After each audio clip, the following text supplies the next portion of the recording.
իմ ընկալումը եղել է ազգային ազատագրական շարժման հատուկ փուլ։ Այսինքն դա միակ հնարավոր ձևն էր, արժանապատիվ ձևը։ Մենք եւ ես հիմա առիթից օգտվելով ուզում եմ ասել, որ մեր հայրենակիցները Արցախում վաստակել են հատուկ հարգանքի իրավունք, հատուկ հարգանքի, որովհետեւ դա եղել է պայքարի մի ուղեկալը, այ զաստավը, որտեղ որ հենց միայն այնտեղ ապրելը, հենց միայն այնտեղ լինելը հերոսություն է։ Ես ուզում եմ ասել, որ դա հերոսական բան էր ու Արցախը արժանի է, արցախցիները արժանի են հատուկ գնահատականի հարգանքի, որոշ դեպքերում ներողամտության, խրախուսանքի եւ այլն։ Ես գտնում եմ, որ այս 30 տարին շատ կարևոր էր մեր համար։ Մեր զինվորն է եղել այ Հայաստանի հայ ժողովրդի զինվորը Արցախում ապրում եւ կռվում էր, անկախ նրանից նա կտվորուհի էր, կարբիտագործ էր, թե զինվորական էր։ Դա առանձին ես ուզում եմ հանել եւ եթե ձեզ հարմար է այս ձևաչափին ես պատմական էքսկուրս անեմ։ Նավասարդյան Աշոտի հետ եւ Աշոտը գտնվում ենք հատուկ նշանակության, հատուկ ռեժիմային ռեցիդիվիստներին, անուղելիներին պահվող բանտային ռեժիմում։ Ու 1986 թվականի գարնանը պավատքի ջուրը բարձրացել էր Սիբիրում, գիտեք, ջուրը բարձրանում է 10 մետր, ջուրը բարձրանում էր ուղղաթիռով ցեկայից, ոչ թե չեկայից, այլ ցեկայից ինչ որ պատվիրակություն եկան, մեզ երկուսից մենք առանձին խցիկներում էինք պահվում, խիստ արգելված էր, որ մենք նույն խցիկում լինենք, իրար հանդիպենք։ Ուրեմն մեզ հրավիրեցին այդ պետի, լագերի պետի աշխատասենյակ, ունը մի 5-6 հոգի, ակնհայտորեն ոչ չեկիստներն ասացին, որ գիտեք, պերեստրոյկա բան լսել եք, ասացինք լսել ենք, մենք թերթեր տալիս են, կարդում ենք, պերեստրոյկա է գնում, ասացին հրյաները, մեզ հետ կային հրյաներ, ռուս շովինիստներ, որոնք որ ասում էին ազգային փոքրամասնությունները պետք է տիտուլով նաև կոչումով լինեն երկրորդ սորտի, այսինքն կա ռուս, վելիկա ռուս եւ մալարուս, բելարուս եւ ներուսկի, դա այդպիսի ներկայանակ Լեոնիդ Բարադինը, որը Մոսկվա ամսագրի գլխավոր խմբագիրն էր, այդ Գլազունովը, Ռասպուտինը, այդ թիմից էին։ Դրանց բոլորին ասենք միջնորդություններ կան, ազատվում են։ Մենք ազատում ենք, ցրում ենք այս բանտը, լիկվիդացնում ենք։ Ձեր համար ոչ մի միջնորդություն չկա։ Մոռացել են։ Հա, ձեր համար ասենք սփյուռքից չեն միջնորդում։ Ներսում Սիլվա Կապուտիկյանը կամ ովքեր որ կային, այն ժամանակ նրանք էլ չեն դիմում։ Ձեր համար մենք ձևը գտել ենք Ֆրանսիայի կոմկուսը Ժորժ Մարշեն հայկական ձայներ այնտեղ ստանալու համար դիմել է մեզ, մենք ձեզ էլ ենք ազատում։ Դե ասեցինք մենք մինչև 1996 թիվը ուղիղ 10 տարի կա մեր ժամկետը, որ լրանա։ Մենք ուր ենք գնալու։ Ֆրանսիա, Սիբիր, չէ, ասեցին, գնալու եք Հայաստան, այնտեղ շատ հետաքրքիր իրադարձություններ են սպասվում, օրինակ Ղարաբաղի միացման հարցը կա։ Ես 86 թվականի մայիս ամիսը։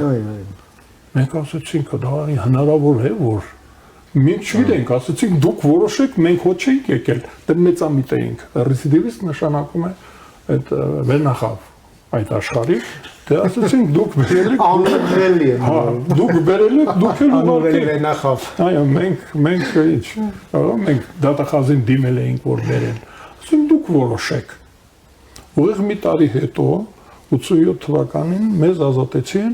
եկանք նորից ասում եմ նadzորը կա։ Ու KGB-ից Պարքև Պետրովիչը Ջիվանյանը ինձ ասաց, որ նadzորը քեզ չի վերաբերում, դու կարող ես այդ միտինգներին բաներին գնալ, եթե անհրաժեշտի բայց որ բռնեն, որտեղ ռեժիմը հետևյալն էր, մարշրուտը աշխատանքի վայրից Երևանում արգելված էր, ինձ գրանցեցին Սովետաշենում, ինչեւ օպերատիվ եւ վերադարձ։ Չտեսեք սովետ ասեց Սովետաշենում հանրակացարան տվեցին ինձ, հանրակացարանից Սովետաշենի թռչնաբուծարանը, ընդեղից տուն ինձ հսկելու են բացի հարևաններից թշնագուծանի պարտկոմը, պրոֆկոմը եւ օրենքով ասացին քո նադիրացի եւ մի վարորդ, որի մեքենան ես քշում էի, սմենով քշում էինք հերթով։ Ու հանկարծ ինձ KGB-ի գնդապետը, այդ կարևոր վարչության պետը, 5-րդի պետը, ասաց, որ դու կարող ես գնալ միտինգներին, մասնակցի հասարակական կյանքին, բացեցի այդ մարշրուտը, որ ես խախտում եմ, ասաց, ակու գործը չի։ Ես հիմա նաև օրինակ բերեմ Ժիրնով, մայոր Ժիրնովը, գնդապետ Սևաստյանովը եւ Կալուգինը գեներալ։ Նրանք հայտարարում են, այսօր կա համացանցում կա նրանց հայտարարությունը, որ Ղարաբաղյան շարժումը մեր հաջող օպերացիաներից մեկն է։ Ես ասում եմ, ես 88-87 թվականներին մենք նախաձեռնեցինք, կազմակերպեցինք Ղարաբաղյան շարժումը եւ Ֆերգանայում ուզբեկա, տաջիկա, չգիտեմ, Մեսխեթի թուրքերն հա, այնտեղ շարժումը իրենք են ասում, որ մենք ենք դա կազմակերպել։ Ասում եմ գեներալը, գնդապետը եւ մայորը։ Հայտարարում են ով չի ալարում, հա, թող նայի։ Ուրեմն եւ սկսվեց շարժումը։ Ես համարում եմ, որ շատ կարեւոր էր դա մեր ինքնագնահատականի համար այդ թույլատրված ապստամբությունը հսկայական հետ կթողնի մեր պատմության, մեր ինքնակենսագրության վրա։ Ուրեմն բայց դա անցավ մենք այն ժամանակ այդ պարտիա Լենին-Գորբաչովը հիշում եք, չէ՞, այսինքն այդ շարժումը ենթադրում էր, որ մենք լինելու ենք ավելի կարևոր ռուսական իմպերիայի համար այս տարածաշրջանում, քան թե մեր հարևանները։ Ղարաբաղյան շարժման գլխավոր թեզը գաղափարը դա էր, որ մենք հնարավորություն ունենք առաջ անցնելու մեր հարևաններից այն ժամանակվա սովետական միության նախագորբաչովյան ժամանակների, որտեղ եւ Լենինը, եւ Ստալինը, եւ Խրուշչովը, եւ Բրեժնևը, Չերնենկոն, Անդրոպովը, դրանք բոլորը Ղարաբաղը, Նագորնի Ղարաբաղը մշտնջենապես անվերադարձ հանձնել էին Ադրբեջանին օրենքով պայմանագրերով Լենինը Բրեստ-Լիտովսկից սկսված միանշանակորեն դա հանձնված էր ու մենք տեսանք շանս որ պերեստրոյկայի միջոցով կարող ենք Ռուսաստանում գործող այդ ֆրակցիան իշխանության Գորբաչովի ժամանակ պերեստրոյկայի ժամանակ այդ մոնոլիտը այդ միասնականությունը կոտրվել էր մենք տեսնում էինք Վերխովնի Սովետի նիստերը զարմանալի էր, չէ՞, ինչ-որ տարբեր իշխանության տարբեր օջախներ կային։ Եվ դա էր պատճառը, որ նաև չէինք հակադրվում կայսրությանը։ Լենին Պարզև Գորբաչովը էինք վանկարկում, դրա մեջ էինք տեսնում նաև այդ այո, ու մենք որոշեցինք աջակցել այն թևին, այո, փոխ շահավետ թևեր, ասենք դեմոկրատական, այո, դեմոկրատական ուժերի հետ մենք սկսեցինք համագործակցել Ղարաբաղյան շարժումը։ Ես շատ համեստ դեր ունեցել այդտեղ ասեմ, շատ համեստ եղել Ղարաբաղյան շարժման ժամանակ իմ դերը։ Որպես խորհրդանիշ բան ինձ հրավիրում էին այդպես բաների մասնակցում էի, բայց ես adekvat չէի, որտեղ 10 տարի բանտից հետո ինչ պետք է, այո, դեռ որպեսնած բան կար։ Ուրեմն այդ ժամանակ մենք որոշեցինք համագործակցել նաև իմ անձնական ծանոթները, ես ասացի Լեոնիդ Բարադինից սկսած, որտեղ որ Մոսկվայում ազդեցիկ էին։ Ուրեմն նրանց հետ փոխշահավետ գործեր մեզ դուք տալիս եք Նագորնի Ղարաբաղը, մենք քվեարկում ենք ձեր օգտին, մենք ձեզ աջակցում ենք ռուս դեմոկրատներին, այսինքն մենք համոզված ենք, որ Ռուսաստանը մնալու է դեմոկրատական Ռուսաստանը, մնալու է մեր դաշնակիցը, մենք լինելու ենք նրանց համար այստեղ շատ կարևոր Իսրայել, երկրորդ Իսրայել։ Ամեն ինչ մտածել ենք, այսինքն դա է եղել, որ ունենք Ռուսաստանում մենք համախոհներ, դաշնակիցներ, աջակիցներ, կեցե Ռուսաստանը եւ Ռուսաստանի դաշնակից նույնիսկ նեղ շրջանակներում գործընկեր օրինակ իմ նմանները սմեն ոչ թե դաշնակից, այլ գործընկեր։ Գործընկեր ենք Ռուսաստանի հետ։ Ես օրինակ դա եմ պնդում, իմ նմանները կային։ Ասում են, որ մենք գործընկեր պետք է լինենք Ռուսաստանի հետ, ոչ թե վասալը, դաշնակիցը, ֆիլիալը, ֆորպոստը, անվտանգության գոտին։ Ուրեմն ես համարում եմ, որ դա նորմալ է, բայց փլուզում տեղի ունեցավ։ Ռուսաստանը ինքը փլվեց, այն մեր դաշնակիցները հեռացան հունիս ամսին 90 թվականին, երբ ես արդեն պատգամավոր էի, պատկերացրեք, մենք հնարավորություն ունեինք պատգամավոր դառնալու Նավասարդյան Աշոտի հետ եւ էլի մեզ հետ մի 10 հոգի։ Դուք պատկերացնում եք, որ 90 թվականի ընտրություններին դա Սուրեն հարություն սովետական միության ժամանակ էր։ Մեր նման, այո, դեռևս համված չէր մեզանից այդ ռեցիդիվը։ Ռեցիդիվ նշանակում է գարեջրի հերթ կանգնելու իրավունք չունեմ։ Վտանգավոր։ Ընդհանրապես կոլեկտիվում աշխատելու իրավունք չունեմ։ Դրա համար վարորդ էինք մենք կամ կաչագար էինք աշխատում։ Ու ես դարձա պատգամավոր, բայց հունիս ամսին Ռուսաստանը լքեց Ղարաբաղ շարժումը, իր համար այլևս ոչինչ էր Հայաստանը որպես դաշնակից, որպես գործընկեր, որպես վասալ, որպես ֆորպոստ իրեն պետք չէր, не будем кормить։ Ատոմակայանը, քիմիական այդ գործարանները, երկաթուղին, գազամուղը տվեց մեզ, տանկերը, 220 հատ տանկ, նվեր տվեց, գնաց Ռուսաստանը։ Ղարաբաղյան շարժումը իր դերը կատարեց, Ռուսաստանի հեռանալու հետ միասին հեռացավ նաև Ղարաբաղյան շարժումը։ Քանի դեռ կա Ռուսաստանը այստեղ որպես պատրոն, բամբուշտ չէ, որպես տեր, ուրեմն մենք կարող ենք նոր Ղարաբաղյան շարժումներ սկսել։ Բայց եթե Ռուսաստանը հեռանում է, ճիշտ այնպես ինչպես այսօր հեռացել է Ռուսաստանը, հանձնել է, հենց ինքն էլ հանձնեց Նագորնի Ղարաբաղը, փաստացի հանձնեց, եթե ժամանակին հանձնել էր միայն թղթով, նոյեմբերի 9-ին ուրիշ թուղթ գրեց, այդ թղթով հանձնեց ու տեղափոխությունը արցախցիների Հայաստան տեղի ունեցավ նոյեմբերի 9-ի այդ փաստաթղթով։ Ես կարծում եմ, որ Ղարաբաղյան շարժումը փայլուն ոսկե տառերով գրված էջ է մեր պատմության մեջ, դա պատմություն է։ Ճիշտ այնպես ինչպես Ջիրավի ճակատամարտը կամ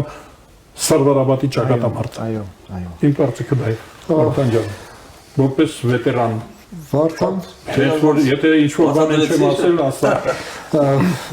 Վարդան, տեսեք, այնինչ պատմեց Ազատը, դա մեր ոչ վաղ անցյալն է։ Այո։ Անցյալ, որը մեր կյանքի օրոք է եղել, եւ որին էլ այս կամ այն ձևով մենք եւս առնչություն ենք ունեցել։ Հիմա մենք խոսում ենք ունի այս ամենը ապագա, թե ոչ այն օրակարգի շրջանակներում, որը ըստ էության այլընտրակ չունի Հայաստանի որպես պետության, որպես սուվերեն, ազատ, անկախ պետության հետագա պատմության համար։ Համեցեք։ Ես որպես ավակ սերնդի Այո։ ներկայացուցիչ, ձեզնից մի քիչ ավելի տարիքոտ եմ։ Բնական։ Այդ բաները տեսել եմ եւ այն ժամանակ նաեւ ուրեմն ուսադիրներ եմ ունեցել, այսինքն շատ բաների եմ անձամբ մասնակցել ու ականատես եղել։ Ղարաբաղյան շարժումը մեր պատմության իհարկե Ազատը ճիշտ է ասում, ոսկե էջերից է, կարելի է ասել ուրեմն Վարդանանց պատերազմի ավարայրի շարունակությունն էր, երբ որ հայ ժողովուրդը պորտկաց եւ աշխարհին ցույց տվեց, որ ինքը ոնց որ Պուշկինն է մեզ բնութագրե, ինքը ստրուկ չի, վախկոտ չի, ինքը կարող է եւ ըմբոստանա եւ հաջողության հասնի։ Եվ քանզի մասնագետները շատ ռազմական փորձագետներ բաներ վերլուծել են, որ այդ ժամանակ Ադրբեջանը իր բոլոր ռեսուրսներով կարծեմ մոտ 15 անգամ Հայաստանից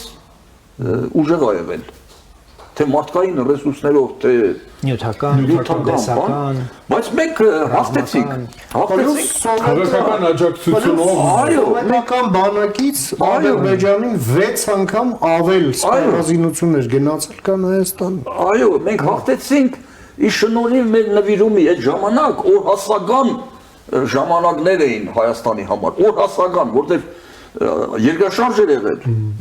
Ուրեմն ժողովուրդը սովետական միությունը փլզվում էր, ընկնում էր, բոլորը տեսնում էին արդեն։ Եվ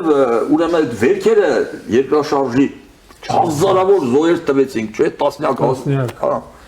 Ուրեմն այդ վերքերը չենք բուժել, հիշում եմ այդ ժամանակ Գորբաչովը եկավ Լենինական, ուղիղ Գյումրի եկավ։ Եկավ ուղիղ Գյումրի եւ փլատակներից մարդը դուրս է եկել, չի հարցնում իր ընտանիքի երեխայի ճակատագրի մասին, Գորբաչովին հարցը տալիս է, թե Ղարաբաղի հարցը ոնց պիտի լինի։ Այստեղ ռուսները շշմեցին, ջոգեցին, որ այս հայ ժողովրդի համազգային պորտկումն է այս շարժումը։ Հիմա վերջը մենք հաղթեցինք ու բանը 94 թվին մայիսի 12-ին մայիսի արմանը ավելի լավ է հիշում, մայիսի 12-ը զինադադար կնքեցինք։ Հետաքրքիր է, այդ զինադադարի ժամանակ ուրեմն 3 կողմեր կային, չէ՞։ Իրավա հավասարազոր կողմեր, այսինքն Ղարաբաղը հավասարազոր կողմեն, ինչպես Ադրբեջանը, այնպես էլ Հայաստանը։ Հետագայում ուրեմն մենք շատ սխալներ թույլ տվեցինք եւ այդ սխալների արդյունքում ուրեմն Ղարաբաղյան այս ամբողջ ուրեմն մեր նվիրումը, ձեռքբերումը, նվաճումը կորցրեցինք։ Մեր սխալների հետևանքով, որտեղ մի քիչ առաջ հիշում ես Ազատ, որ դրան մոտ քեզ ասի, քաղաքականության մեջ մի հատ ոսկե կանոն կա։ Ուրեմն ռեալիզմը միշտ հաղթում է ռոմանտիկային։ Ռոմանտիկները կարող է հաջողություններ ունենան, բայց վերջնական արդյունքում իրանք ձախողված են,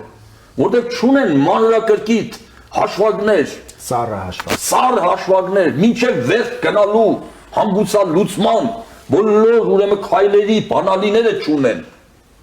Ուրեմն եկանք այդ նախ հələ այդ ուրիշ թեմա է։ Այս Ղարաբաղին որպես կողմ ով հանեց բանակցությունների սեղանից։ Ռոբերտ Քոչարյանը։ Տեսնում ես, Ազատը գիտի։ Ռոբերտ Քոչարյանը, դա փաստ է, բոլորը գիտեն։ Ինք հայտարարել։ Ինքը իրան որտեղ պայման դրին, ասին դու գլուխ էր գովում դա։ Ինքը ասին դու կեղծիկով եկել ես նախագահ, որպեսզի մենք աչքերը փակենք, ուրեմն ինչ որ ասենք, ելը կանես։ Համաձայնվեց, որտեղ նրա նպատակը համահայկական խնդիրները չեն, նրա նպատակը հարստանալն էր։ Այո։ Եվ դրա համար ինքը մեր այս ամբողջ ցախողումների սկիզբը, ամբողջ այս Ղարաբաղյան շարժման փլուզումը այդ դրանից է սկսվել, որ Ղարաբաղը հանեցին մեջտեղից։ Հենց Ղարաբաղից բանի Ռոբերտ Քոչարյանի ուրեմն ցերկով։ Ուրեմն այդ շարժումը ես հիշում եմ, այն ժամանակ որ սկսվեց այդ շարժումը, հələ մի քիչ դրա մասին խոսեմ, բանակ չունենք, բանակ չկա։ Երկրաշարժ, սով, դժվարություն, բանակ չունենք, ուտելիք էլ չկա։ Ու բանը ով պիտի սահմանները պահի, հիմնականում սահմանները համարյա 3-4 տարի պահել է ոստիկանությունը եւ կամավորական ջոկատները։ Այդ կամավորական ջոկատներին պետությունը չէր հարգադրում։ Հիմիկվա նման որ ասենք պարտադիր պետք է գնաց բանակ։ Իրանք կամավոր յուղերը, շրջանները, ջոկատները ստեղծում ու գնում էին սահման։ Ես այն ժամանակ ոստիկանությունում էի աշխատում, ուրեմն 1 տարի ես ծառայություն եմ կատարել Սյունիքում, 1 տարի էլ որտեղ ամբողջ Սյունիքը եւ Վարդենիսը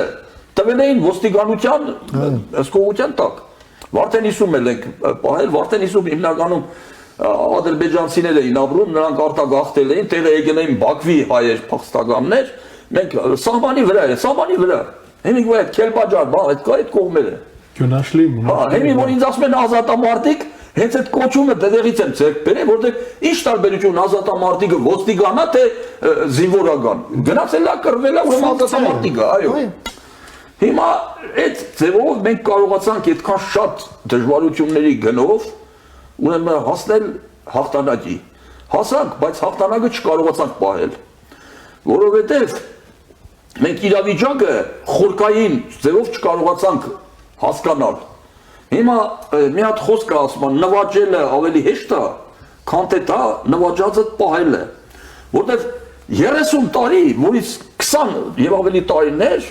Արցախցի ղեկավարներ ունենք, չէ՞։ Որևէ մեկը Ղարաբաղը մենք այս ժամանակ հորջոջում ենք, թե երկրորդ Հայաստանի հայկական պետություն, երկրորդ հայկական պետություն, ճանաչված պետություն, եւ աշխատանքներ են տանում, որ իբր թե ուրիշ երկրներն էլ ճանաչեն Արցախին, բայց այդ երկրները մատացույց են անում մեզ, ասում են դու ճանաչել ես, որ մեզ ստիպում ես ճանաչել։ Հələ սկզբից դու ճանաչի։ Թեպետ մենք տանում ենք այն ուղղությամբ, որ ինքնորոշման իրավունքը ճանաչենք։ Որ եթե ինքնորոշման իրավունքը չճանաչենք, իբր Ադրբեջանին պատերազմ պետք է հայտարարենք։ Այս տենես պատերազմը։ Այսինքն մենք չկարողացանք այդ խնդիրը լուծենք, որտեղ այդտեղ արդեն տեղի ունեցավ խայտարակ մի իրավիճակ, երբ որ Արցախից բերեցին ղեկավարություն Հայաստանում, ուրեմն փոխանակ իրանց անձնական շահը գտնեին համահայկական շահի մեջ, իրանք զբաղվեցին միայն իրանց ունեցվածքը շատացնելով։ Իսկ այդ ընթացքում, երբ որ այդ այրերը Սերժը կազինո էր գնում, միլիոններով փող էր տարվում, ստեղ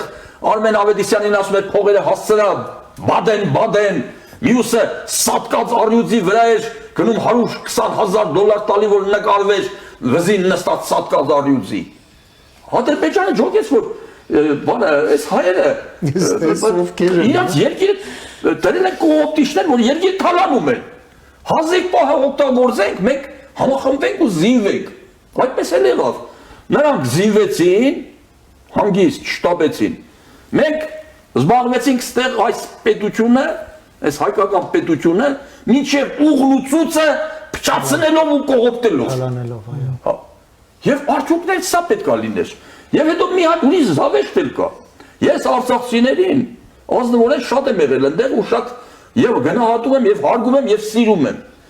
Բայց արցախցիների մեջ մի հատ բարդույթ կա։ Իրանք խորհուրդ կտամ այդ բարդույթից քիչ-քիչ ազատագրվեն։ Իրանք ռուսասեր են։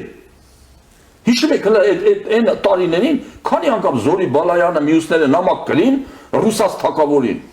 թե Արցախը թող միանա բանին, Ռուսաստանին։ Երբ որ այն ժամանակ որոշ դուք ազատ մյուսները, որ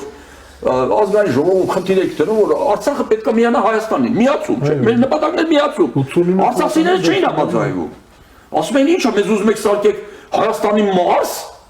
Մենք առանձին պետություն ենք եւ պետք է միանանք ոչ թե Հայաստանին, այլ Ռուսաստանին։ Եվ շատ այդպես քայլեր եղան, որ միացնեն իբր Ռուսաստանին, բայց վերջում ինչ զավեշտ դուրս եկավ։ Վերջում Ռուսաստանը, որին որ իրանք ուզում էին միանան, ինքն էլ իրանց վաճառեց թուրքերին, այդ գերիների հետ միասին, լրիվ վաճառեց, այո, որովհետև ուրեմն տեսեք ինչ բան է ստացվում։ Ռուսները, ես երկար եմ խոսում, կարող է չարաշահում եմ։ Հա, կասենք։ Ռուսները ուրեմն եկավ մի պահ, որը սկզբից այդ Ելցինի օրոք, իրոք ուզում էին հայերը ուժեղանային այստեղ, բայց որ Ելցինը փոխվեց, եկավ արդեն այս KGB-շնիգին, Պուտինին, հատուկ FSB-ն բան էր տվել, հանրարարություն, որ քանի որ արևմուտքին հաջողվել է Ռուսաստան սովետական միությունը տապալել, ուրեմն եթե սովետական միությունը տապալվեց, ուրեմն միացրած է Ռուսաստանի տապալման կործանման ժամացույցը, եւ որպեսի Ռուսաստանին փրկեն անվերապահ կործանումից, ուրեմն խնդիրը դրված է սովետական միությունը պիտի վերականգնվի։ Թեկուզ եւ երկարաժամկետ կդրվածքով։ Եվ այս ծրագրի շրջանակներում ռուսները կտրուկ որոշում կայացրին, որ հայերի հետ պետք չի ել հայերի վրա ժամանակ ծախսել, անդրադառնալ, մինչև հիմա ամենից սխալ է եղել։ Վրաստանը արդեն իրանք վեցրել են, Ադրբեջանն էլ եթե իրանցը լինի, հայերին փախնելու տեղ չունեն, ուզեն պետք է։ Ու բերին այս բանը Ղարաբաղը նվեր տվին թուրքերին, գերիներին էլ մեծ փողերով վաճառեցին էլի։ Այսինքն մենք եկանք հասանք փագուղում, Ստեղից պետք է մենք հետևություն անենք, որ այդ փագուղին, այո, Ղարաբաղը ռուսների ձեռքին 30 տարուց ավել եղել է պտուտակ, որ այս տարածաշրջանում բան անի եւ հայերին եւ ադրբեջանցիներին իր կամքը թելադրի։ Ինքը միշտ այդպես բանի օջախներ է ստեղծում, կռվի ինտրիգների, կոնֆլիկտների եւ դա օգտագործում է իր նպատակները կատարելու համար։ Հիմա այս բոլորը, այս անցած բաները մեզ պետք է դաս լինի, գոնե այսքանից հետո էլի, այն ազգերը, այն ժողովուրդները, որոնք որ իրենց եւ ուրիշների սխալներից հետևություններ չեն անում, դասեր չեն քաղում եւ նույն գետը ուզում են մտնել երկրորդ անգամ, ուրեմն այդ ազգերը ապագա չունեն, դատապարտված են կործանում, որովհետեւ այսքանից հետո հələ Հայաստանում մարդիկ կան, այս ռուսահպատակներ, ասում են Պուտինը մեզ կփրկի, այ բա Պուտինը ինքն է կործանվում, Պուտինը ինքը իրան չի կարող փրկի, քեզ ո՞նց պիտի փրկի, այն խելքի արի, մի քիչ գոնե խելքի կանք այս բաներից այսքան մեր կորուստներից ու դաժանություններից հետո դասեր քաղենք ու գնանք ճիշտ ուղղությամբ։ Հիմա այս գալիքը ընտրությունները, ուրեմն կուսակցությունների ընտրություն չի։ Ինչ Փաշինյան, ինչ քաղաքացիական պայմանագիր, սա ուղղության ընտրությունն է։ Մենք այսքանից հետո պետք է գնանք ճիշտ ուղղությամբ, թե մի գնալու ենք